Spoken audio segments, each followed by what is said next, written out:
No começo foi bem difícil, porque assim, bem no comecinho, quando ele nasceu, ele já não chorou para nascer, mas até aí um monte de criança não chora, né? Mas aí com 2 meses ele tomou aquela injeçãozinha que toma na coxa, ele não chorou. Aí ele ficava com febre durante a noite, ele não chorava, ele não se importava se tinha comido, se tinha mamado ou não. E aí eu fui suspeitando cada vez mais, porque ele não se importava em sair do berço, ele era uma criança mais hipoativa do que, sabe, ele não tinha uma comunicação normal, né, de uma criança, um bebê, assim. Nós conseguimos o diagnóstico dele em mãos mesmo, só com 5 anos e meio. E, assim, o que fazer com aquele diagnóstico? Nada, porque não tinha ninguém especializado para trabalhar com autismo. Essa casa aqui é alugada, a gente tem um carro velho, a gente nunca teve grana. E naquela época a gente tinha menos ainda, né? Então, o que a gente fazia era estimular em casa. Então, eu ia aprendendo com coisas que eu lia, terapias que eu via nos Estados Unidos, ou Inglaterra, ou Holanda, qualquer coisa, e tentava fazer em casa, com ele, adaptando para a nossa realidade. Os estímulos em casa são, a gente está ensinando fotografia, né? Ele tá um fotógrafo excelente, foi convidado para várias exposições, agora inclusive para uma fora do Brasil, foi convidado para o Art Brasil, né? Piano, que ele vai voltar a tocar agora dentro de casa, né?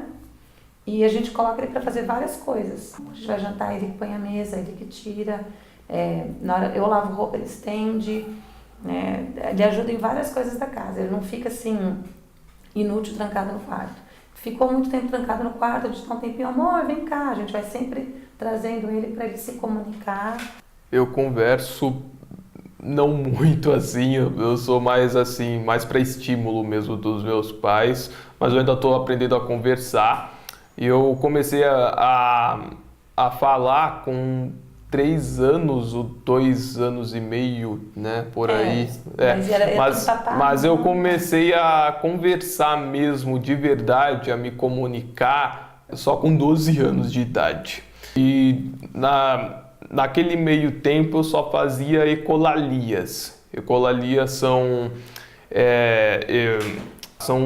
manias, digamos assim, de você imitar alguma coisa onde você viu na televisão ou que você escutou da pessoa falar e você repete. Então, eu só fazia ecolalias nesse meio tempo e eu aprendi a conversar recentemente. Eu até gosto de passar minha experiência para outras pessoas, né? Falar um pouco da minha vida.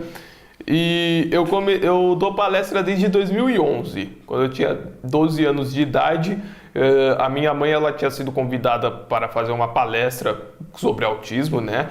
E aí depois eu tinha perguntado para ela, o que você está fazendo, mãe? Ela disse, então, filho, eu fui convidado para fazer uma palestra falando sobre autismo.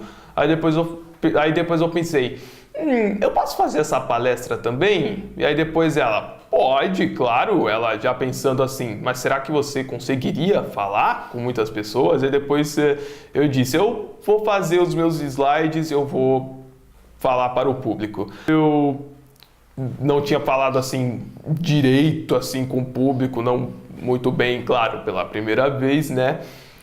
E só que foi muito legal, né? E aí depois a gente hoje em dia dá palestra pelo Brasil inteiro. E eu também tenho desejos para o meu futuro, né?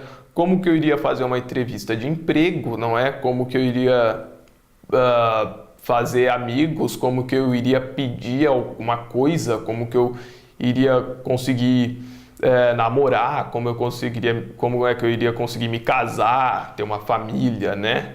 E aí depois eu fui cada vez mais estimulado pelos meus pais, né? E eu fui também muito incentivado. E aí hoje em dia eu falo mais do que antes.